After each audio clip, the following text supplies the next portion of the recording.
We're now on to item 4.1, which is the agreement with Google for the acquisition and development of properties in the Diridon Station area. And several members of our team are here to present. I believe it's Nancy and Kim taking the lead.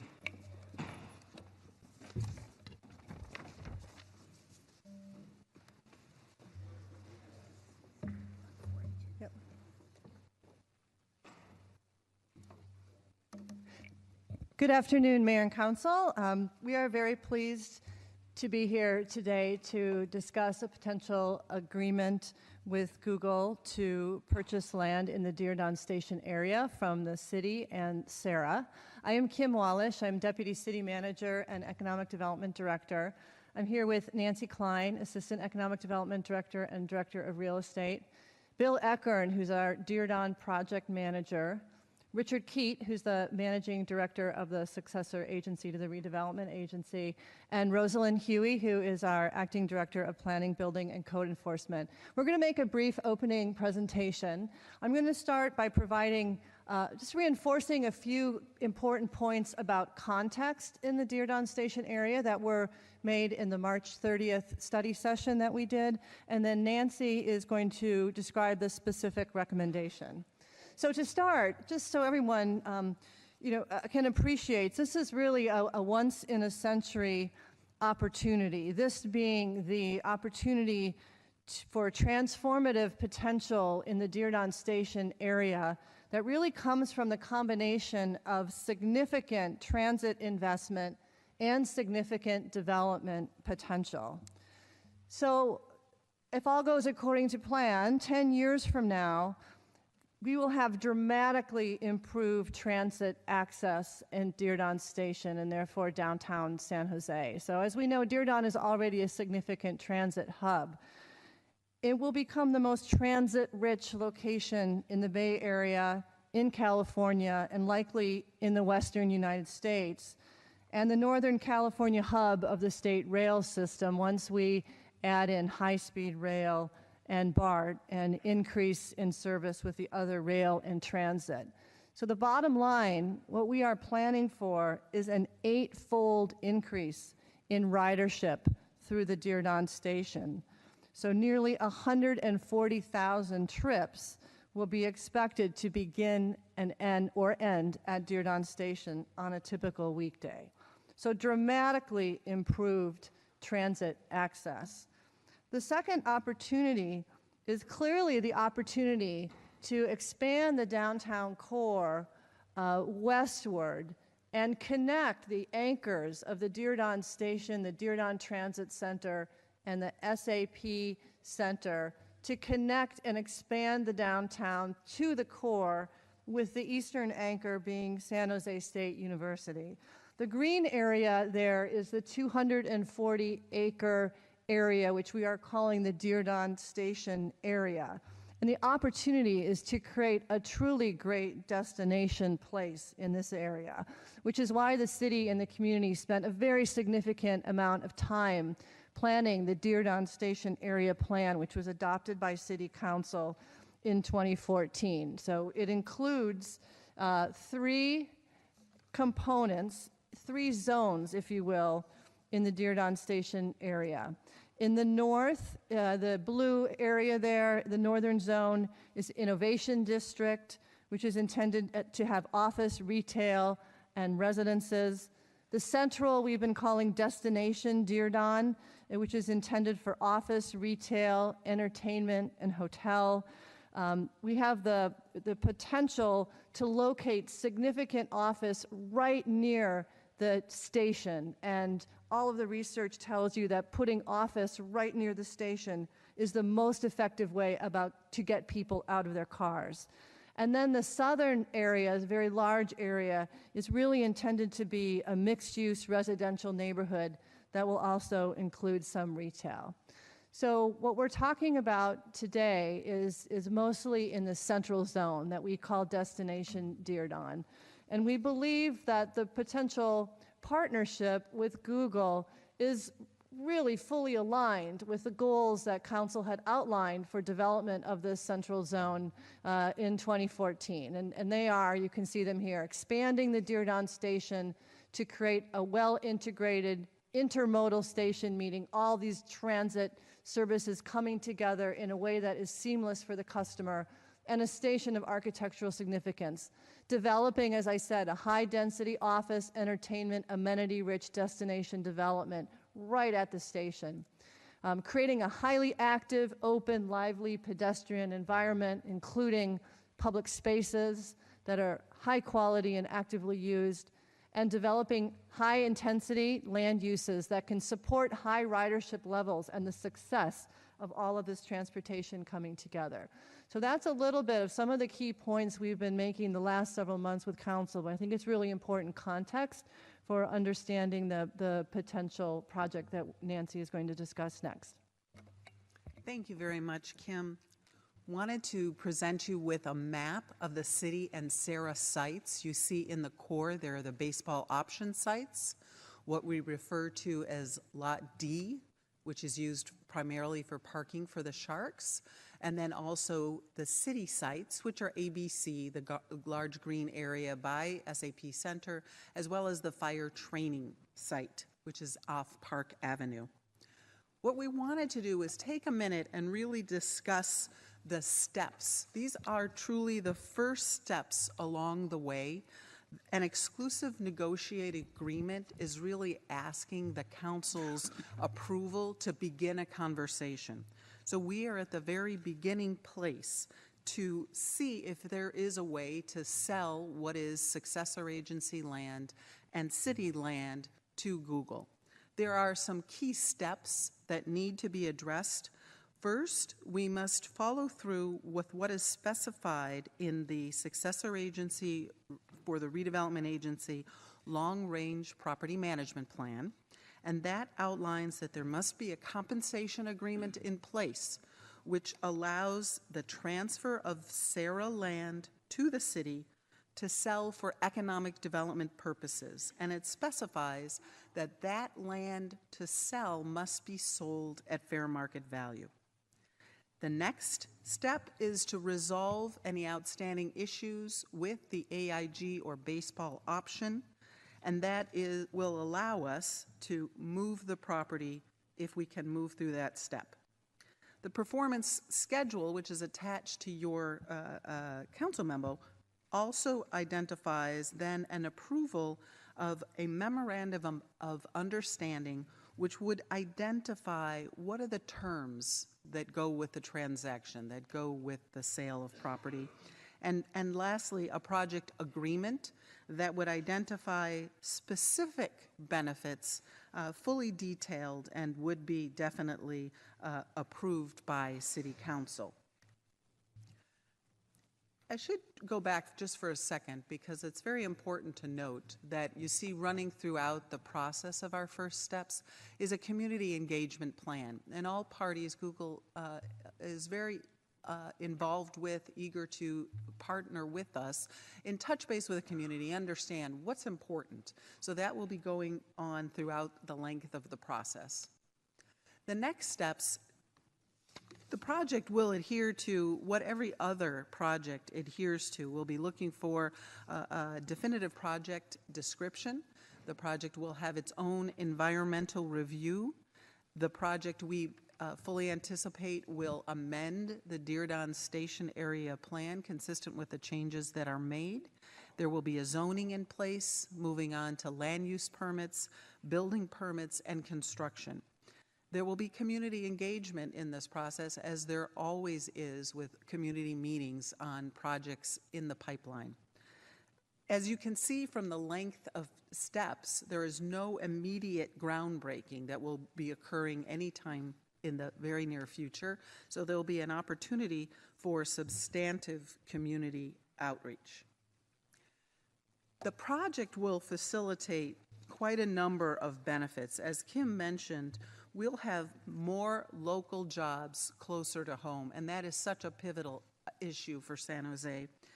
We are also looking for those jobs that are here to really benefit businesses, small businesses, other businesses in and around the downtown that will give a real boost, not only to the city, but also to those business owners and workers.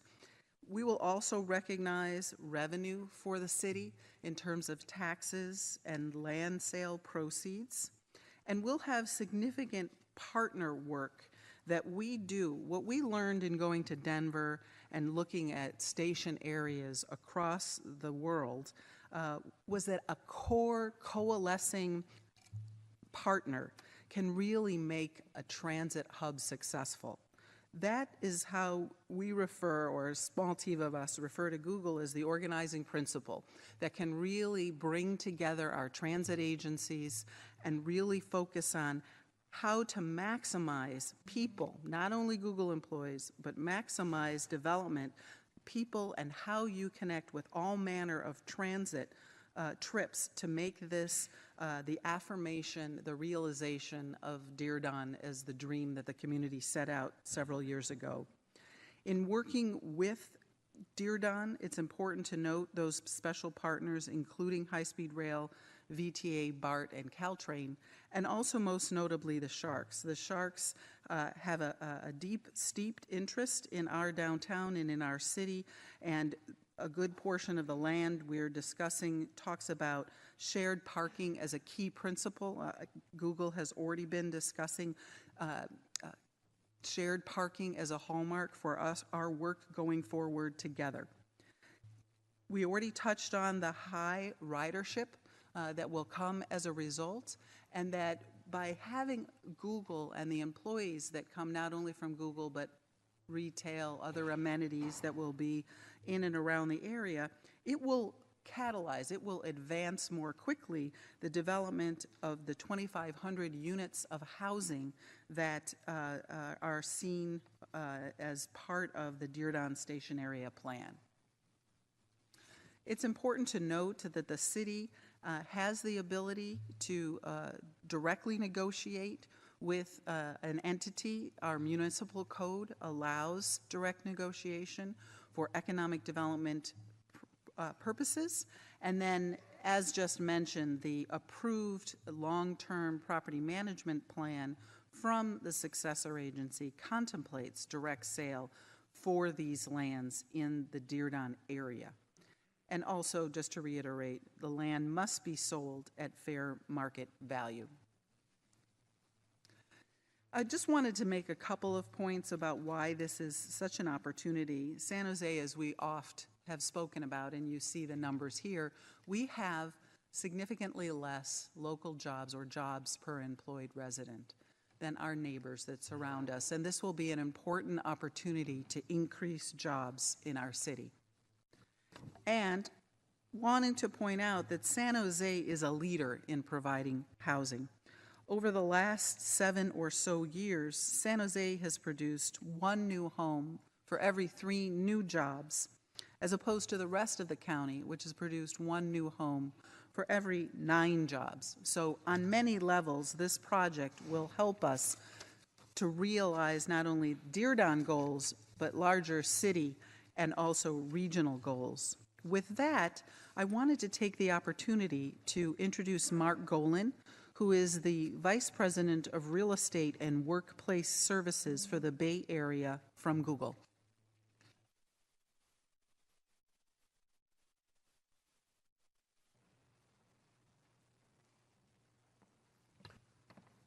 Welcome, Mr. Cullen. Thank you, Mayor Liccardo. Welcome. And I'd like to start by thanking Mayor Liccardo, the council members, and the city staff for taking up this opportunity. South Bay has been Google's home for over 20 years now. We have literally thousands of Googlers as residents of San Jose, so this is a matter that's pretty important to us. Google shares the city's vision for the development in the Diridon area, and we look forward to having robust conversations with the city, the county, local residents, and community organizations to ensure that any development is representative of everyone's ideas. We know this is just the beginning, but we are excited about the possibility of bringing a state-of-the-art office, housing, retail, amenities, civic plazas, parks, and open spaces to the downtown San Jose area, all connected via an incredible mass transit system and integrated with the surrounding community.